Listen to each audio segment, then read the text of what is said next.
Shalom, selamat pagi jemaat Tuhan. Berjumpa kembali dalam doa pagi online.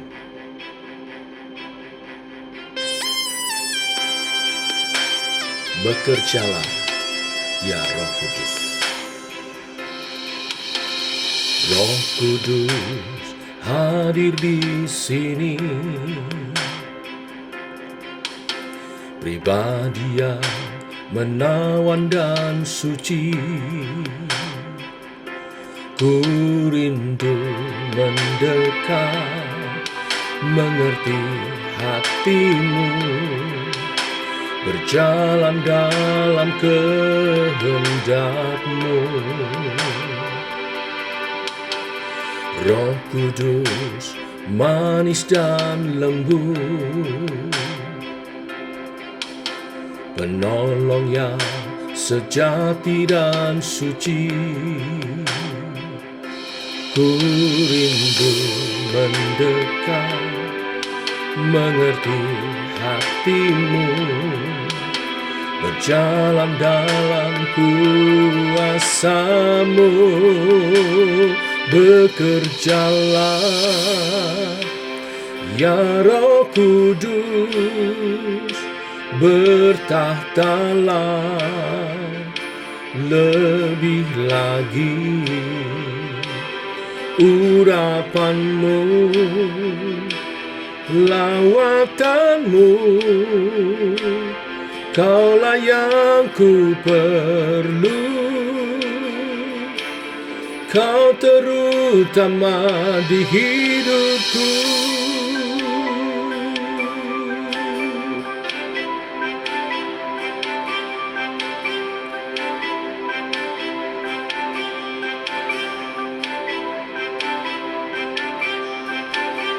Roh Kudus manis dan lembut,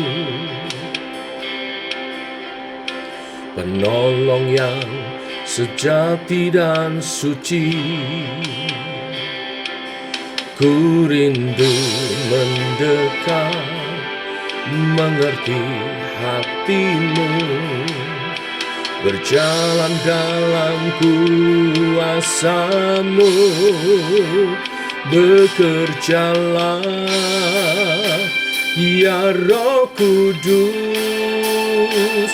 bertahtalah lebih lagi. Urapan-Mu, lawatan-Mu, Kaulah yang ku perlu. Kau terutama di hidupku.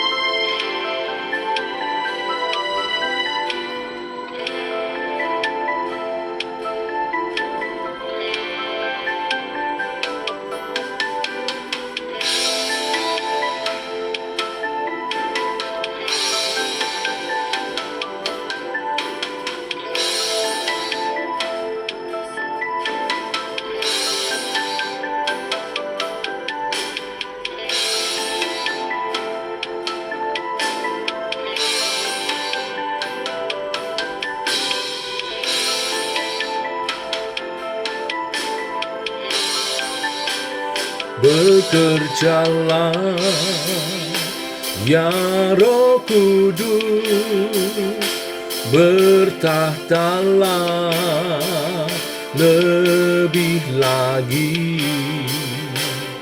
Urapan-Mu, lawatan-Mu, Kaulah yang ku perlu. Kau terutama di hidupku.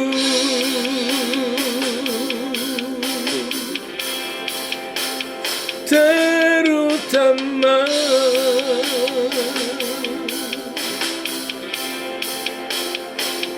di hidupku.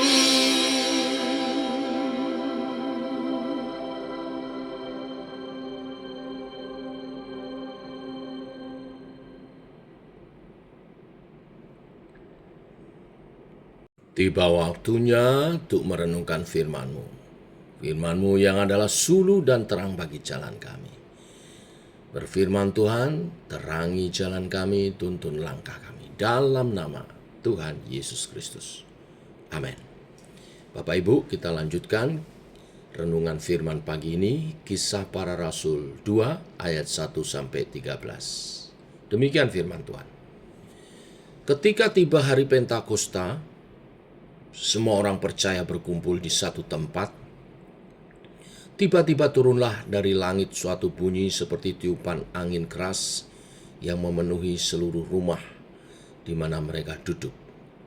Dan tampaklah kepada mereka lidah-lidah seperti nyala api yang bertebaran dan hinggap pada mereka masing-masing.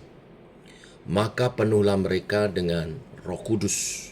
Lalu mereka mulai berkata-kata dalam bahasa-bahasa lain, seperti yang diberikan oleh Roh itu kepada mereka untuk mengatakannya. Waktu itu di Yerusalem diam orang-orang Yahudi yang saleh dari segala bangsa di bawah kolong langit. Ketika turun bunyi itu, berkerumunlah orang banyak, mereka bingung karena mereka masing-masing mendengar rasul-rasul itu berkata dalam bahasa mereka sendiri. Mereka semua tercengang-cengang dan heran, lalu berkata, "Bukankah mereka semua yang berkata-kata itu orang Galilea? Bagaimana mungkin kita masing-masing mendengar mereka berkata-kata dalam bahasa kita sendiri, yaitu bahasa yang kita pakai di negeri asal kita? Kita orang Partia, Media, Elam, penduduk Mesopotamia, Yudea, dan Kapadokia, Pontus, dan Asia, Frigia dan Pamfilia, Mesir, dan daerah-daerah Libya yang berdekatan dengan Kirene. Pendatang-pendatang dari Roma, baik orang Yahudi maupun penganut agama Yahudi, orang Kreta dan orang Arab. Kita mendengar mereka berkata-kata dalam bahasa kita sendiri tentang perbuatan-perbuatan besar yang dilakukan Allah." Mereka semuanya tercengah-cengah dan sangat termangu-mangu sambil berkata seorang kepada yang lain, "Apakah artinya ini?" Tetapi orang lain menyindir, mereka sedang mabuk oleh anggur manis. Sampai di sini pembacaan kita. Bapak Ibu, apa yang kita baca hari ini, Kisah Para Rasul 2 ayat 1-13, sebenarnya sudah dinyatakan oleh Tuhan Yesus sejak kenaikannya ke surga. Kemarin kita telah membacakannya. Tuhan Yesus berkata bahwa Roh Kudus akan turun ke atasmu dan kamu akan menjadi saksi bagiku. Kisah Para Rasul 1 ayat 8. 10 hari kemudian setelah Yesus terangkat ke surga, apa yang sudah dinyatakan itu benar-benar terjadi. Dan kejadian itu pun sangat istimewa. Ketika orang berkerumun di hari Pentakosta, Roh Kudus dalam bentuk lidah-lidah api turun dan hinggap dalam diri para rasul dan orang-orang percaya yang ikut berdoa bersama mereka. Dikatakan di sana semua orang bingung karena orang-orang percaya, para rasul pada waktu itu mampu berbicara menggunakan bahasa-bahasa asing, bahasa-bahasa orang yang datang pada hari Pentakosta untuk merayakan perayaan Yahudi itu. Mereka memberi kesaksian tentang apa yang telah Allah perbuat bagi mereka. Jadi saya gambarkan begini. Saya orang Jawa, saya rasul misalnya. Tapi di hari itu Roh Kudus menghinggapi saya dan saya bisa berbahasa Batak, berbahasa Manado, berbahasa Melayu, semua bahasa-bahasa orang-orang yang hadir di situ yang dikatakan di ayat 8 itu dari berbagai bangsa, mendengar para rasul bersaksi tentang karya-karya besar Allah, tetapi memakai bahasa mereka masing-masing di daerah. Kalau kita pikir-pikir, siapakah para rasul ini? Apakah mereka termasuk golongan orang-orang pintar, terpelajar? Tidak. Sebagian besar para murid, para rasul bukanlah orang-orang yang pintar dalam arti secara akademis. Kebanyakan dari mereka hanya seorang nelayan. Tetapi ketika Roh Allah menaungi diri mereka, memenuhi mereka, apa yang mereka tidak mampu lakukan dengan diri mereka sendiri, kini bersama Tuhan mereka bisa melakukan perkara-perkara besar yang sebetulnya itu benar-benar jauh di luar nalar, di luar jangkauan daya pikir mereka. Roh Allah membuat mereka mampu menembus batas-batas logika. Sebab tidak ada logikanya mereka pada waktu itu mampu berbicara menggunakan bahasa-bahasa asing secepat itu seandainya mereka mempelajarinya. Bapak Ibu jemaat Tuhan, Roh Kudus juga memimpin kehidupan kita orang percaya di zaman sekarang. Sejak hari Pentakosta pertama Roh Kudus dicurahkan, Roh itu terus bekerja, bergerak, memenuhi orang-orang percaya. Sampai dengan sekarang, sampai akhir zaman nanti. Apa yang kita pikirkan pada awalnya, hal itu tidak mungkin, tapi ternyata bersama pimpinan Roh Kudus, kita sanggup melakukannya. Inilah berita firman-Nya hari ini. Kadang yang memberikan batasan terhadap karya Allah berlaku dalam kehidupan kita, bukan Tuhan, melainkan diri kita sendiri. Kita sering beralasan, Tuhan, aku tidak mampu mengampuni, memaafkannya. Tuhan, umurku 30 tahun begini, kerja masih belum jelas. Bagaimana masa depanku nanti? Tuhan, semua sudah kulakukan tetapi hasilnya masih nihil. Kayaknya tidak ada harapan. Tapi kebenaran firman hari ini mengingatkan kepada setiap kita, jangan berhenti sampai di situ. Roh Allah akan selalu bekerja di dalam diri setiap orang yang tidak pernah dan bersedia membuka diri untuk dia berkarya. Maka Roh Allah akan bekerja dalam diri orang tersebut, melimpahkan karunia-karunia untuk memperlengkapi dia menjadi alat kesaksian bagi kemuliaan Tuhan. Saudara, fokuskan dirimu untuk menerima baptisan Roh Kudus. Ketika engkau dipenuhkan Roh Kudus, maka karunia-karunia dilimpahkan. Itu akan memperlengkapi engkau. Karunia adalah kemampuan ilahi yang Tuhan berikan, anugerahkan saat engkau lahir baru. Saat engkau bertobat dan lahir baru dan menerima baptisan Roh Kudus. Karunia-karunia itu akan memampukan engkau mengerjakan banyak hal untuk kemuliaan Tuhan. Dan bila engkau telah dipenuhkan Roh Kudus, maka hidupmu pasti sukses. Sukses dalam pemandangan Tuhan, ya. Dipakai Tuhan luar biasa. Dan tidak ada orang yang dipakai Tuhan hidupnya sia-sia. Tidak ada. Maka kejarlah karunia-karunia itu. Maka hidupmu akan menjadi luar biasa.